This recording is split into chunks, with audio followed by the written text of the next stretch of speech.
শহরও দাদা উপাস করতে করতে মরণের দশা, ভিক্ষায়ও ফ্যাট চলে না, কিলো কামও পাই না। ডলি আনোয়ার অভিনেত্রী, সাংবাদিক ও আলোকচিত্রী। সংস্কৃতির সুস্থ ধারাকে এগিয়ে নিতে তার অবদান প্রাতঃস্মরণীয়। 1948 সালে আজকের দিনে জন্মগ্রহণ করেন তিনি। বাবা ছিলেন প্রখ্যাত চিকিৎসক ডাক্তার মোহাম্মদ ইব্রাহিম, আর মা ডক্টর নীলিমা ইব্রাহিম, লেখক, গবেষক ও স্বনামধন্য অধ্যাপিকা। শৈশব থেকেই বেড়ে উঠেছেন সাংস্কৃতিক আবহে। 1964 সালে প্রথম বেতার নাটকে অংশগ্রহণ করেন তিনি। 1965 সালে একতলা দোতলায় অভিনয়ের মাধ্যমে আত্মপ্রকাশ করেন টিভি নাটকে।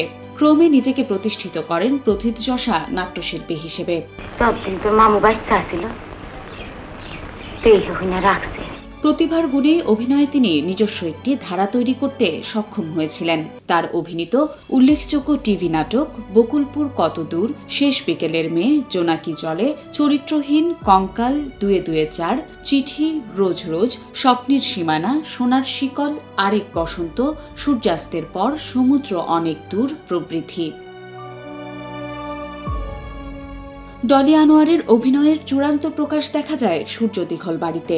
মসিহুদ্দিন শাকের ও শেখ নিয়ামত আলী পরিচালিত চলচ্চিত্রটির প্রধান চরিত্রে অভিনয় দিয়ে চলচ্চিত্রে যাত্রা শুরু করেন ডলি আনোয়ার। ছবিটি মুক্তি পায় 1979 সালে। প্রথম ছবিতেই শ্রেষ্ঠ অভিনেত্রী বিভাগে জাতীয় চলচ্চিত্র পুরস্কার অর্জন করেন তিনি।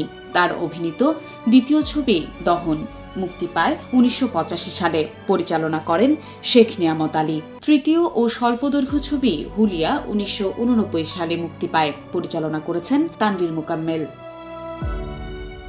নাটক ও চলচ্চিত্র সব ক্ষেত্রেই প্রতিভার সর্বোত্তম বিকাশ ঘটাতে সক্ষম হয়েছেন অভিনেত্রী ডলি আনোয়ার। যখন যে চরিত্রে অভিনয় করেছেন, দর্শক গ্রহণযোগ্যতায় সফল হয়েছেন শতভাগ।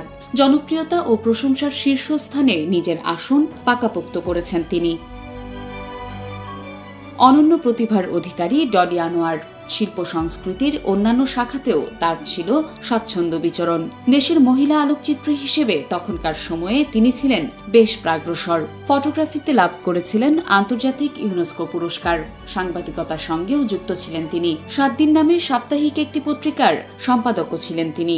স্বামী ছিলেন বিখ্যাত আলোকচিত্রী ও সিনেমাটোগ্রাফার আনোয়ার হোসেন। 1991 সালের 3 জুলাই ঢাকায় আত্মহত্যা করেন এই গুণী অভিনেত্রী।